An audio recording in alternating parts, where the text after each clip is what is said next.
Welcome to the Spooky Chris podcast. I am the aforementioned Spooky Chris. This is my occasional podcast where I ramble about kind of the weirdness that's on my mind from time to time. I am an author, it's weird to say two-time short filmmaker, because it sounds like I've been doing something for a long time, but I did it twice. I am an event coordinator here in mid-Michigan. I do all kinds of weird stuff, blogger. You can find all my stuff at spookychris.com.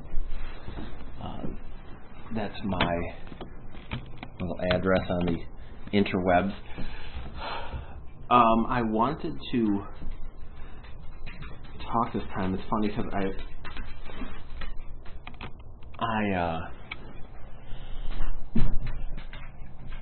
when I was a kid, so I remember like discovering music.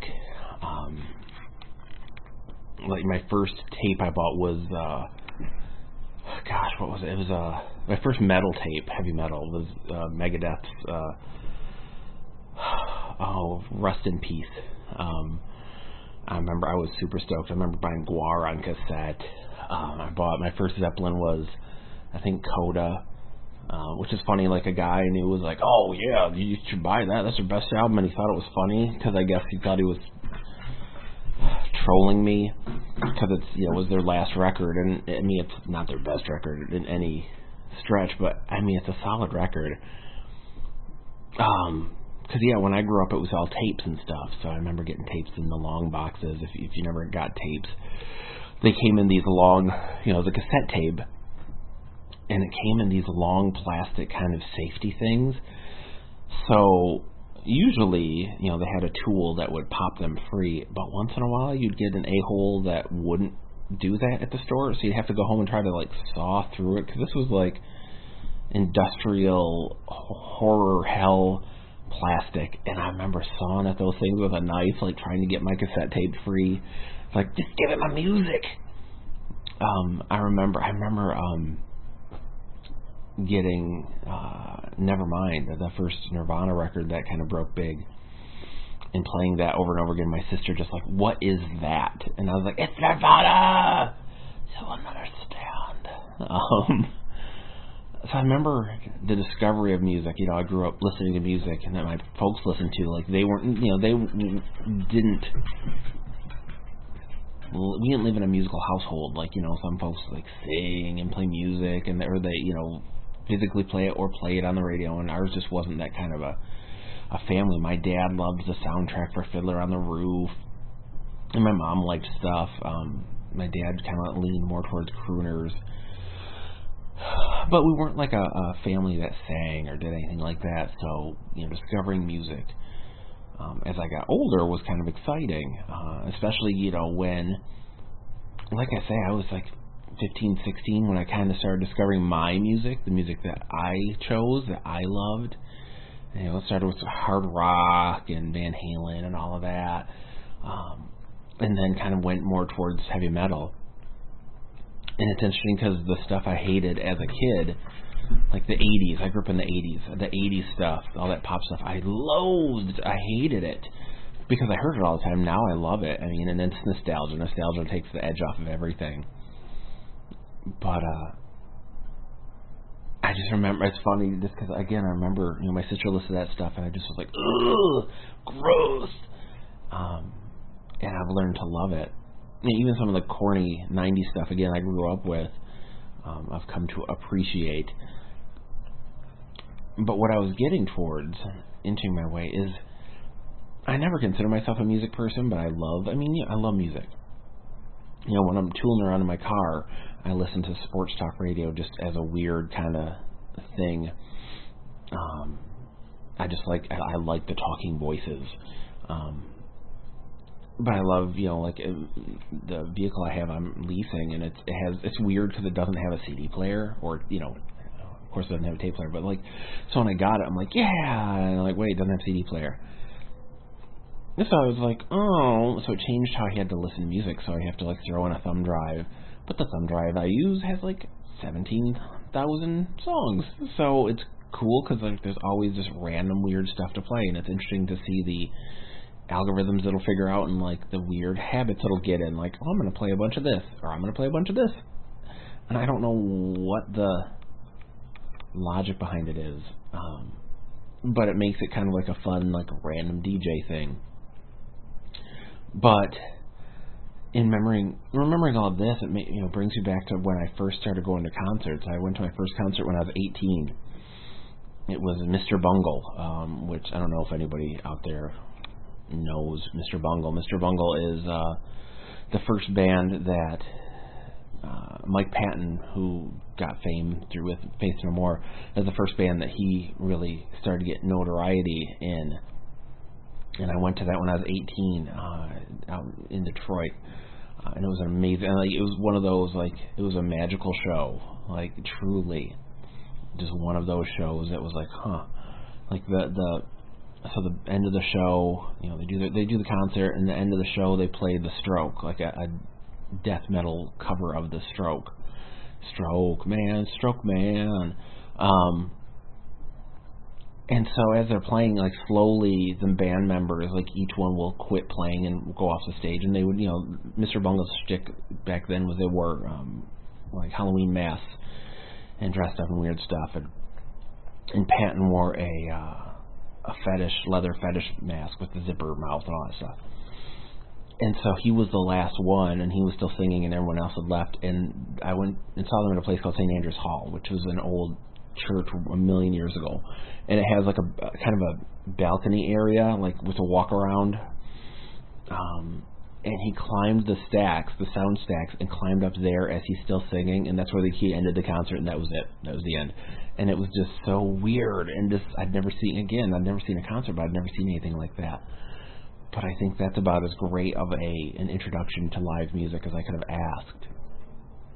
From there, I had the friends I had at the time, we all kind of loved the same music. So I remember right after when we graduated, we had a lock-in after the graduation ceremony. It was called Project Graduation. I remember the day after that, we went and got tickets, and in 2 days we went and saw Iron Maiden, Testament, and Corrosion of Conformity. And then the next day we saw Gwar. And I just remember the excitement of seeing these shows. I remember the Iron Maiden show, we went afterwards, they're handing out flyers. It was a summer show.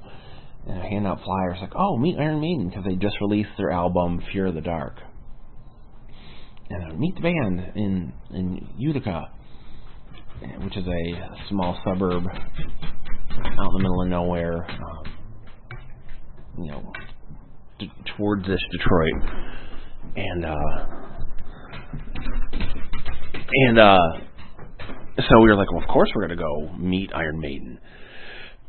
And we kept stopping and trying to ask people, and like, where's Utica? And like, cause we didn't know. And I remember standing in line in the middle of the night. Like, the show ended at probably 11, so we're standing there at like 2 in the morning. And it is, because it was a long line, and it took the band forever to get there. And I'm in shorts and a t-shirt, and it got down to about 50, and I'm freezing, and everybody's yelling, Utica, Utica. And when we get in there, the band is just trash. They're just super duper drunk.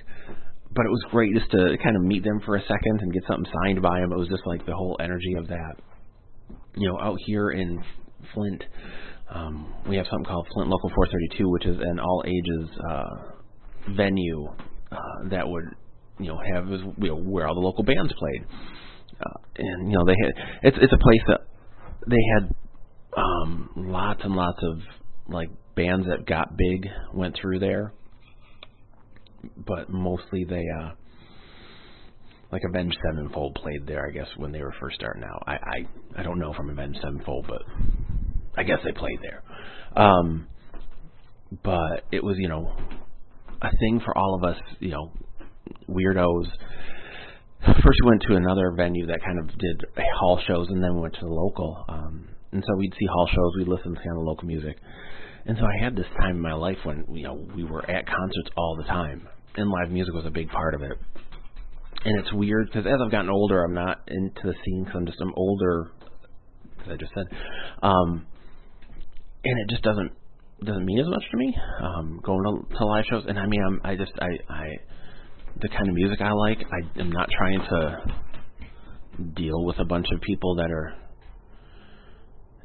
because a lot of music I like is metal, so I'm not trying to deal with aggro fans like that are drunk and trying to start fights and just trying to get in a mess. Like, I just want to go listen to music. And my wife and I will go to shows, and it's still fun. Because I miss that. I miss seeing shows, but we've reached a time where I can't afford to go see them. We have all these big super tours come around this year, and the tickets are, they start near $100, and then they just go up from there. And it's just like, I just don't know how people do it. I get it, because some of these are super tours. Like, I think that's what they're doing, is they're realizing it's so expensive to do these tours, and they want to make it they want to make their money, and they want the fans kind of to feel like it's worth it. So they're doing super tours, and I appreciate that. That's great, because you can see a couple big bands live and get almost like 2 full sets instead of like short shows. It's just like, I don't know who has $100 plus to drop on concert tickets, and that's just for one person, and that's before the fees. Ticketmaster's been raking people over the coals for years with their fees, and I don't know how people do it. And it boggles my mind, because I can't do it. Gosh, and then you see like the big tours, like the Rolling Stones and some of these old school acts, which, I mean, you're at a point where you're not going to get a chance to see them again. Like, it is what it is. And they're charging well over $100, like $100 would be nosebleeds. And I just don't know how fans do it. It stinks, because I miss, and there's live music at bars and stuff, but so much of it is cover music. In the end, which is great. It's great. There's a place for it. But I miss being able to go to like hall shows for $15-$20 and see like a band that you like that's an up and comer, and not spend a whole paycheck just to see them. And it still happens, but like, so much of it is hit and miss and luck of the draw. Like, sure, you can see a band that you like at a small club, but good luck getting tickets. I mean, it doesn't even have to be a big band, but like, the tickets will sell out. Or, you don't hear about it because some of these places can't afford to advertise. So you kind of have to, I've seen that all the time, where it's like, oh, I love that band. And it's like, oh, it's tomorrow. Never mind. Like, I can't do that. So it stinks. And it's, the record industry is a mess, no doubt. And live, gigs are super duper expensive to put on and attend. And I just don't know how folks do it. I feel for bands, for sure, because you make your money live. Really, that's where you make most of your money if you look at the economics of it all.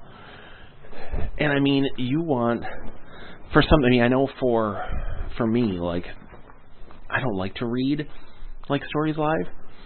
But I will say that if you get like a decent crowd and you do, you feel like, man, this actually like all went well. I did a good job, and you get that feedback. It's great. Like, it feeds you. It like, you need it, and especially for live music. Something like like much like theater, is you need to feed off that energy. You need that feedback to remind you, like, oh yeah, no, I do this because I love it. Like, it's not just because this is a paycheck. Because once you start doing everything for a paycheck, like, you can just peace out. Like, if you start writing, if you start doing music for a paycheck, once that paycheck's not what you hope it would be or can be, it's easy to peace out. But if you're doing it because you can't stop, like, it's love, it's passion, it's impossible to stop. And you need that because of the live shows. Like, you need that energy. You need that, oh my God, that was great. Did you see that? Like, you inspire people. You change people's lives. God, I don't know how many shows like I've been to where it's just like all you do is smile because it is electric. It's like all of these people, and they're dancing and screaming and singing along. and you're jumping around, and it's this weird communal life that you only get at these shows. And it stinks because I feel for young people today, because I just don't know if they're getting the same experiences, because it's so expensive. And again, it's hard to get to some of those like bars. If you're under 21, you can't get into a lot of those places. So cool, your band that you like's playing at a bar. Well, that means nothing to you because you can't go see them. I know friends in a band, and they kind of play all over the place, and they try to do all ages shows. But bars are the ones that want to book you. They want something going on, and it's funny because a lot of them aren't even invested in you being there. They just want someone there playing, so they can, have something to have people sitting and watching and drinking beer. Keep ordering food. Keep ordering beer. So you want to be working with places that want you there, that are invested in you, as you're invested in kind of putting on a good show. But it's weird. The economics of it all is hard, and I mean, I miss the days of, like, I still get CDs and I burn the songs and stuff so I can listen to them in my car. But I do miss that it seems as if we're kind of in the Spotify world where it's just a collection of songs that they're disconnected from one another. And it stinks because the big reason, music is so powerful is its connection to each other and to like the album as a whole. Like that was an art in the day. It's like putting an album together and putting songs together in a collection. It was a big deal. Like people soul searched, like they cut songs off of albums so it would all fit together better. And now it's, you can kind of release an album freeform, and just if it fits, it fits. It doesn't, it doesn't. And I love that anybody can do it. Like you look at someone like Billie Eilish, and her and her brother recorded that stuff in essentially a bedroom. And I love that. I love that people can do that. But I do like the formality of music. Like I love that it's kind of like anarchy a little, where anybody can do it now. Like it's easier than when you were a kid, like when Metallica and stuff started out, and you had to get like a 4-track and record in a garage. I love that any kid in a bedroom can record. But I hate it that we're losing like the liner notes and so much of this. We're losing the live shows because we can't afford them. Like so much of it's kind of all being gated off. So it's just the haves that can kind of experience a bigger live show, that can, remember when you got albums and albums meant something. It's weird. It's part of the aging process. You kind of just go, oh, so this is how things go. But I do miss it. Like it's one of the things. Like getting older, it's mostly getting over it. Like the world changes, and you just got to get over it. But sometimes, we do lose things that had value, and that's one of those things, and I think it's a bummer. I think it's a bummer that we're losing out on so much of that with live shows and with albums. But hopefully as people get into music and get into stuff, they'll find ways. I mean, life finds a way, so hopefully people will find a way. That's my hope, at least. Well, hopefully you, friend, are listening to something good. I've been listening to Pearl Jam's Verses in my car. It's been a minute since I've listened to that record. I'm like, man, I forgot. That's like a classic record now. Like, I remember that when I grew up. It's a classic record now. It's weird. But I hope you're listening to something good, friend. And I hope you get to go see some shows. And I will talk to you soon. I'm Chris Ringler, Spooky Chris, and this is my little podcast. If you want to read about me or my junk, go to spookychris.com, and there's all manner of junk about me. Have a great day.